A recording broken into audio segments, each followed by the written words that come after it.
Hello friends, ಆಹಾರ ವಾಹಿನಿ ಚಾನಲ್ಗೆ ಸ್ವಾಗತ. ವಿಳ್ಯದೆಲೆ ರಸಂ ಮಾಡುವುದು ಹೇಗೆ ಅಂತ ನೋಡೋಣ ಬನ್ನಿ. ನೋಡುವುದಕ್ಕೆ ಮೊದಲು ಸಬ್ಸ್ಕ್ರೈಬ್ ಆಗದೆ ನೋಡ್ತಾ ಇದ್ದರೆ ಪ್ಲೀಸ್ ಸಬ್ಸ್ಕ್ರೈಬ್ ಮಾಡ್ಕೊಳ್ಳಿ ಫ್ರೆಂಡ್ಸ್.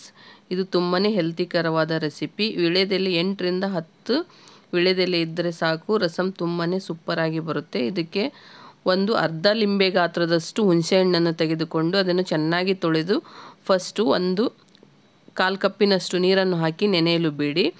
ಆಮೇಲೆ ವಿಳ್ಯದೆಲೆಯನ್ನು ಚೆನ್ನಾಗಿ ತೊಳೆದು ಅದನ್ನು ತುಂಬನ್ನು ವೇಸ್ಟ್ ಮಾಡೋಕ್ಕೆ ಹೋಗಬೇಡಿ. ಸಣ್ಣ ಚಿಕ್ಕ ಚಿಕ್ಕ ಪೀಸುಗಳನ್ನು ಹಾಕಿ ರಸಮಲ್ಲಿ ಹಾಕ್ಬೋದು. ಈ ಥರದಲ್ಲಿ ಉದ್ದುದ್ದಾಗಿ ನೈಸಾಗಿ ಕಟ್ ಮಾಡಿ ಇಟ್ಟುಕೊಳ್ಳಿ. 2 ಪೀಸನ್ನಾಗಿ ತುಂಡುಗಳನ್ನಾಗಿ ನೈಸಾಗಿ ಕಟ್ ಮಾಡಿ ಇದನ್ನು ಈ ಥರದಲ್ಲಿ ಕಟ್ ಮಾಡಿ ಒಂದು ಪ್ಲೇಟಲ್ಲಿ ಎತ್ತಿಟ್ಟುಕೊಳ್ಳಿ.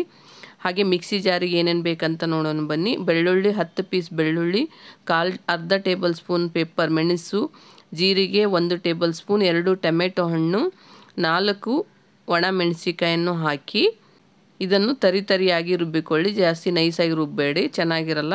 ಹೀಗೆ ಕಡಾಯಿಯನ್ನು ಗ್ಯಾಸ್ ಮೇಲೆ ಇಟ್ಟುಕೊಂಡು ಇದಕ್ಕೆ ಎಣ್ಣೆ ಜಾಸ್ತಿನೂ ಕೂಡ ಬೇಕಾಗಲ್ಲ ಫ್ರೆಂಡ್ಸ್. 1 ಟೇಬಲ್ ಸ್ಪೂನ್ ಎಣ್ಣೆಯನ್ನು ಹಾಕಿ ಸ್ವಲ್ಪ ಸಾಸಿವೆ ಕೂಡ ಹಾಕಿ ಸ್ವಲ್ಪ ಜೀರಿಗೆ ಕೂಡ ಹಾಕಿ ಇದು ಚೆನ್ನಾಗಿ ಚಟ್ಪಟ್ ಅನ್ನಬೇಕು. ಆಮೇಲೆ 2 ಒಣ ಮೆಣಸಿಕಾಯನ್ನು ಕೂಡ ಹಾಕಿ ಸ್ವಲ್ಪ ಕರಿಬೇವನ್ನು ಕೂಡ ಹಾಕಿ ಇದು ಸ್ವಲ್ಪ ಫ್ರೈ ಆದಮೇಲೆ ಇದು ಚೆನ್ನಾಗಿ ಸ್ವಲ್ಪ ಫ್ರೈ ಆದಮೇಲೆ 1/4 ಟೇಬಲ್ ಸ್ಪೂನ್ ಹಿಂಗನ್ನು ಕೂಡ ಹಾಕಿ, ಹಿಂಗೆ ಹಾಕಿದ್ರೇ ಟೇಸ್ಟ್ ರಸಮ್ಗೆ ಚೆನ್ನಾಗಿರುತ್ತೆ. ರುಬ್ಬಿಟ್ಟುಕೊಂಡ ರಸಮ್ ಪೇಸ್ಟನ್ನು ಇದಕ್ಕೆ ಹಾಕಿ, ಹಾಗೆ ನಾವು ನೆನೆಸಿಟ್ಟುಕೊಂಡ ಹುಣಸೆ ಹುಳಿಯನ್ನು ಇದಕ್ಕೆ ಹಾಕಿ ಈ ಮಸಾಲೆಗೆ 1.5 ಗ್ಲಾಸಿಂದ 2 ಗ್ಲಾಸ್ ನೀರು ಹಿಡಿಸುತ್ತೆ. 1.5 ಗ್ಲಾಸ್ ನೀರನ್ನು ಹಾಕಿ ಇದನ್ನು ಚೆನ್ನಾಗಿ ಮಿಕ್ಸ್ ಮಾಡಿ. ಫಸ್ಟಿಗೆ ಈ ಥರದಲ್ಲಿ ಚೆನ್ನಾಗಿ ಮಿಕ್ಸ್ ಮಾಡಿಕೊಳ್ಳಬೇಕು. ಸ್ವಲ್ಪ ಟರ್ಮರಿಕ್ ಪೌಡ್ರ್ ಅರಿಶಿಣ ಪುಡಿಯನ್ನು ಕೂಡ ಹಾಕಿ, ಹಾಗೆ ಇದಕ್ಕೆ ನಾವು ಕಟ್ ಮಾಡಿಟ್ಟುಕೊಂಡ ವಿಳ್ಯದೆಲೆ ಇದನ್ನು ಕೂಡ ಇದಕ್ಕೆ ಹಾಕಿಕೊಳ್ಳಬೇಕು, ರಸಮ್ಮಿಗೆ ಹಾಕಿಕೊಳ್ಳಬೇಕು. ಆಮೇಲೆ ಇದಕ್ಕೆ ಬೇಕಂದರೆ ನಿಮಗೆ ಕೊತ್ತಂಬರಿ ಸೊಪ್ಪು ಕೂಡ ಜಾಸ್ತಿ ಹಾಕಿಕೊಳ್ಳಿ, ಚೆನ್ನಾಗಿರುತ್ತೆ. ಕರಿಬೇವಿನ ಸೊಪ್ಪನ್ನು ಕೂಡ ಹಾಕಿ, ಸ್ವಲ್ಪ ಕರಿಬೇವು ಕೊತ್ತಂಬರಿ ಹಾಕಿದ್ರೇ ಅದು ಸ್ಮೆಲ್ಲು ಗಮ್ ಅಂತ ಬರುತ್ತೆ. ಇದರಲ್ಲಿ ವಿಳ್ಯದೆಲೆನೂ ಮಿಕ್ಸ್ ಆಗಿರುವುದರಿಂದ ರಸಂ ತುಂಬಾ ಸೂಪರಾಗಿರುತ್ತೆ ಫ್ರೆಂಡ್ಸ್. ಹೆಲ್ತಿಗೂ ತುಂಬ ಒಳ್ಳೆಯದು, ಡೈಜೆಷನ್ನಿಗೂ ತುಂಬ ಒಳ್ಳೆಯದು.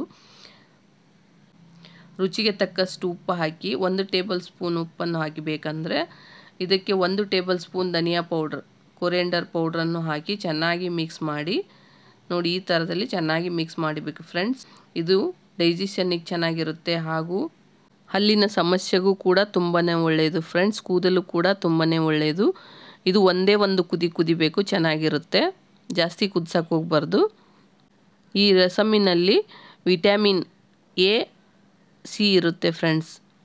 ತುಂಬಾ ಆರೋಗ್ಯಕರವಾಗಿರುತ್ತೆ. ಒಂದು ಸರಿ ಟ್ರೈ ಮಾಡಿ, ಹೇಗಿದೆ ಅಂತ ಕಮೆಂಟ್ ಮಾಡಿ. ಬೆಲ್ ಐಕಾನ್ ಒತ್ತಿದ್ರೆ ನೋಟಿಫಿಕೇಷನ್ ನಿಮಗೆ ಬರುತ್ತೆ. ಲೈಕ್ ಮಾಡಿ. Thank you to all friends.